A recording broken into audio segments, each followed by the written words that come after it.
माधवपुर गांव में रीमा एक बनिए परिवार की इकलौती और बहुत लाडली बेटी थी। इसलिए उसे बचपन से ही बहुत लाड प्यार मिला। घर के किसी भी काम में उसने हाथ तक नहीं लगाया।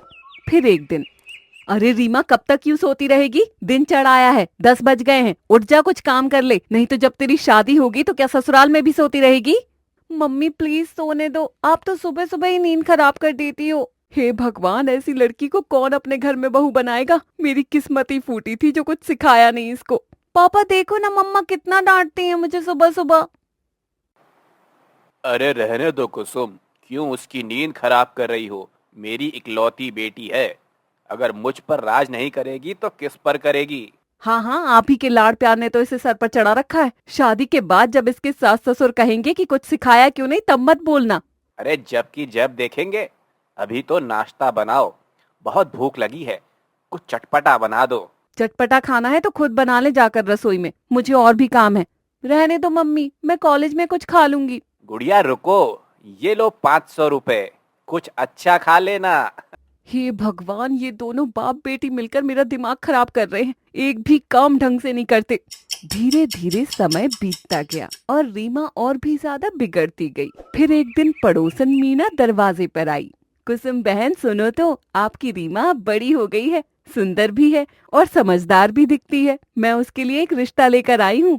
अरे मीना बहन, ये तो बहुत अच्छा किया। मैं कब से यही सोच रही थी कि क्या कोई अच्छा लड़का देखा है।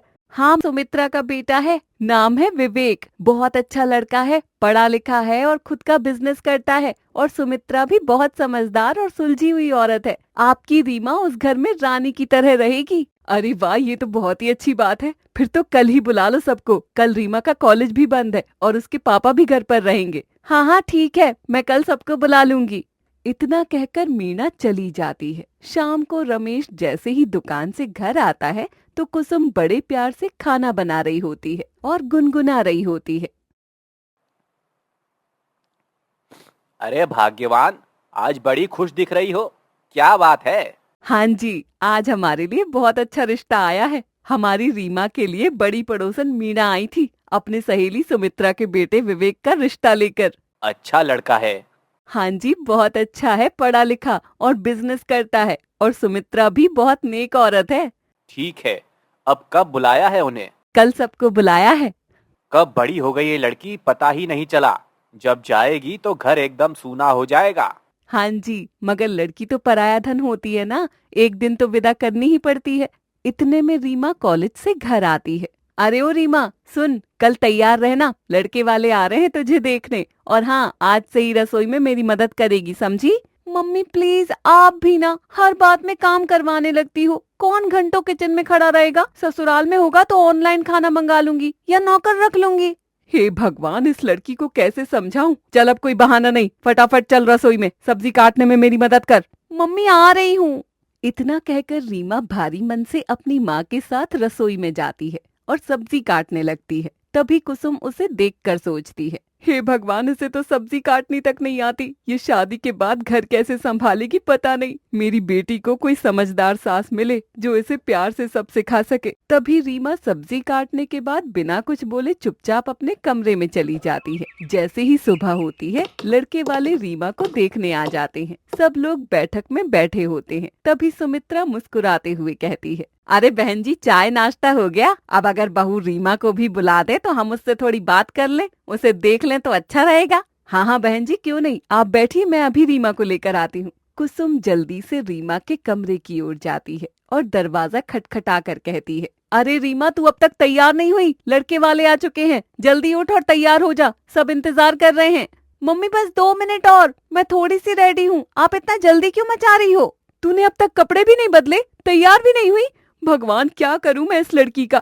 अच्छा ठीक है मम्मी, मैं जल्दी तैयार हो जाती हूँ। रीमा जैसे तैसे जल्दी से तैयार होकर नीचे आती है और जब सुमित्रा उसे देखती है तो एकटक देखती रह जाती है। अरे वाह बहन जी, आपकी बेटी तो बहुत ही सुंदर है, समझदार भी लग रही है, पढ़ी लिखी भी है। मुझे तो यह रिश्ता बहुत पसंद आया। तो फिर बहन जी, अब आप बताइए, आपकी क्या राय है? बस अब देर किस बात की, हम तो रिश्ता पक्का समझते हैं। अब आप लोग भी तैयार हो तो शादी का मुहूर्त निकलवाए।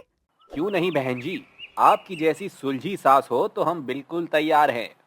फिर सब कुछ जल्दी जल्दी तय हो जाता है और कुछ ही दिनों में रीमा और विवेक की शादी बड़े धूमधाम से हो जाती है। शादी के बाद जब रीमा ससुराल पहुंचती है, बहू आज तो तुम बहुत थक गई होगी, जाओ अपने कमरे में आराम कर लो, कल सुबह तुम्हारी पहली रसोई है। सुबह जल्दी उठकर नहा धोकर पूजा पाठ कर लेना, फिर कुछ मीठा और खाना बना देना। हे भगवान, ये क्या, यहाँ तो आते ही मुझे रसोई में झोंक दिया, जैसे काम वाली बाई हूँ मैं तो अपने घर में 10 बजे तक सोती थी, अब यहाँ सुबह सुबह खाना बनाना पड़ेगा। फिर वो धीरे से अपने कमरे में चली जाती है और अंदर आते ही कहती है, अब तो मैं चैन से लेटूंगी, कोई मुझे डिस्टर्ब नहीं करेगा। फिर वो कपड़े बदलकर आराम से सो जाती है। जैसे ही सुबह के 7 बजते हैं, हे भगवान, अब तक रीमा नहीं उठी, 7 तो बज गए हैं, उसकी पहली रसोई है, चलो जाकर उठाती हूँ। सुमित्रा दरवाजे पर जाकर धीरे से खटखटाती है। रीमा बहू उठो, अब तक क्यों सो रही हो, 7 बज गए हैं, आज तुम्हारी पहली रसोई है, जल्दी से नहा धोकर किचन में आ जाओ, घर वाले इंतजार कर रहे हैं। अरे ये क्या, मैं तो अपने घर में 10 बजे तक सोती थी और तब भी सर भारी रहता था, अब ये 7 बजे से गेट पीट रही हैं। अरे रीमा, कब से मम्मी आवाज दे रही हैं, उठ जाओ। ठीक है जी, उठ रही हूँ। फिर वो बेमन से उठकर तैयार हो जाती है और किचन में जाती है। अब क्या बनाऊं? चलो सबसे आसान हलवा बना देती हूँ, वही सबको खिला दूंगी। वो हलवा बनाकर सबको खिलाती है। बहू हलवा तो बहुत अच्छा बना है। हाँ हाँ, लेकिन खाना नहीं बनेगा क्या?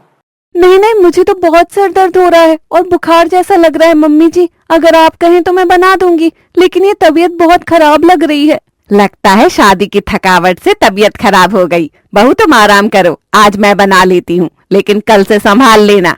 यही है असली जिंदगी, खाना भी नहीं बनाना पड़ रहा, अब तो मजे से रहूंगी। थोड़ी देर बाद विवेक आवाज लगाता है। अरे रीमा, क्या कर रही हो, जरा मेरे लिए चाय बना दो, तुम्हारी मम्मी तो कपड़े धो रही है। सोने भी नहीं देते ये लोग। बेमन से वो जाकर चाय बनाती है।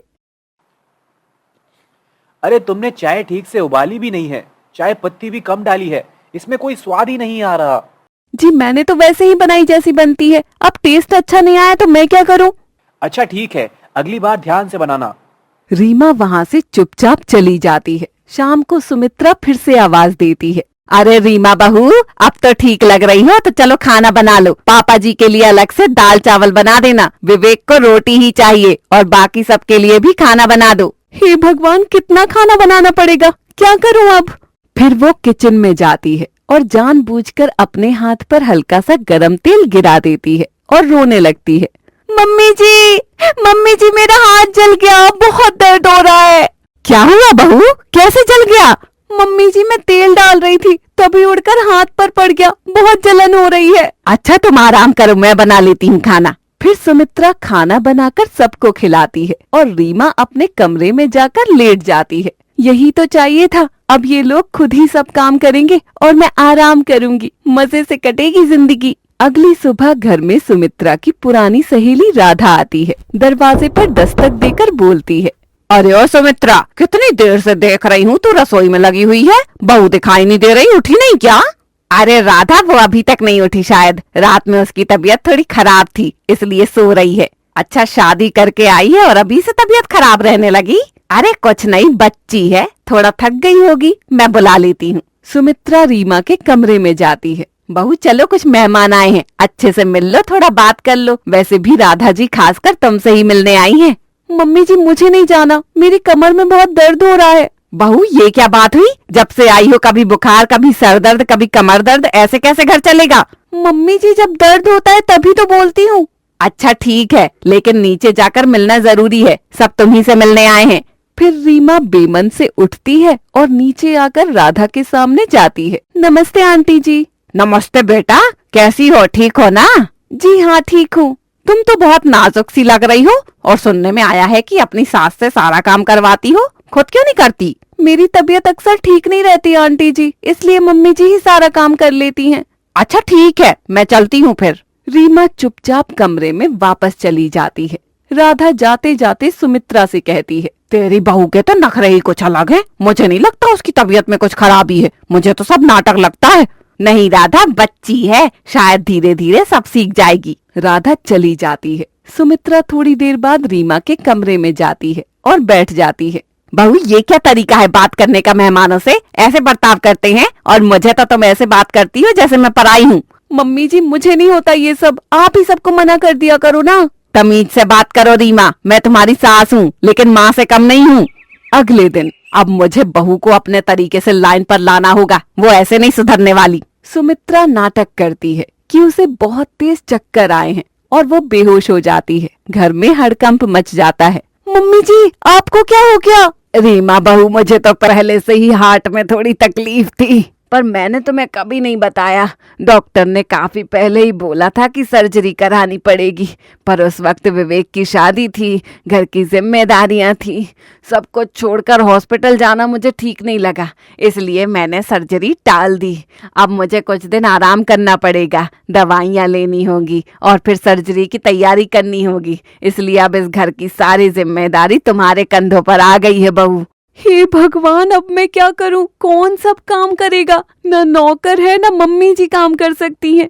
धीरे धीरे रीमा किचन का काम करने लग जाती है। नाश्ता बनाना, सफाई करना, कपड़े धोना, सब कुछ उसे खुद करना पड़ता है। ये घर का काम तो कभी खत्म ही नहीं होता, कोई तारीफ भी नहीं करता, उल्टा सबको मुझसे शिकायत रहती है। सुमित्रा ये सब चुपचाप देखती रहती है और मन ही मन मुस्कुराती है। रे बाबा, तू सीधी बात से मानने वाली थी नहीं तो थोड़ा नाटक करना पड़ा, अब खुद ही समझेगी घर चलाना क्या होता है। कुछ दिन गुजरते हैं और रीमा धीरे धीरे खुद से सब काम करने लगती है। फिर एक दिन जब सुमित्रा बिस्तर से उठती है और आराम से बैठ जाती है। बहू, पिछले 10 दिन से मुझे हाथ पैर में दर्द नहीं था, ना कोई बीमारी थी। ये सब मैंने सिर्फ इसलिए किया ताकि तुम्हें ये समझ में आ जाए कि घर चलाना कैसा होता है। मम्मी जी आपने मुझसे झूठ बोला? हाँ बहू, क्योंकि मैं जानती थी अगर मैं सच में बीमार होती तो तुम कभी काम नहीं करती। जब तक जिम्मेदारी अपने सर पर ना आ जाए तब तक उसका बोझ महसूस नहीं होता। मम्मी जी अगर आपने ऐसा ना किया होता तो शायद मैं अब भी आलस में पड़ी रहती और कोई ना कोई बहाना बनाकर काम टाल देती। आपकी वजह से मुझे समझ आया कि सिर्फ प्यार से नहीं, जिम्मेदारी से भी रिश्ते निभाए जाते हैं। अब तो तू मेरी असली बहू बन गई है, सुबह से काम कर रही है, जा कुछ देर आराम कर ले। मम्मी जी अब मैं काम नहीं छोड़ सकती, अगर छोड़ दिया तो फिर से वही पुरानी रीमा बन जाऊंगी और मैं अब वैसा नहीं बनना चाहती। अब घर का हर काम रीमा और सुमित्रा मिलकर करती हैं। दोनों में पहले से कहीं ज्यादा अपनापन आ गया है।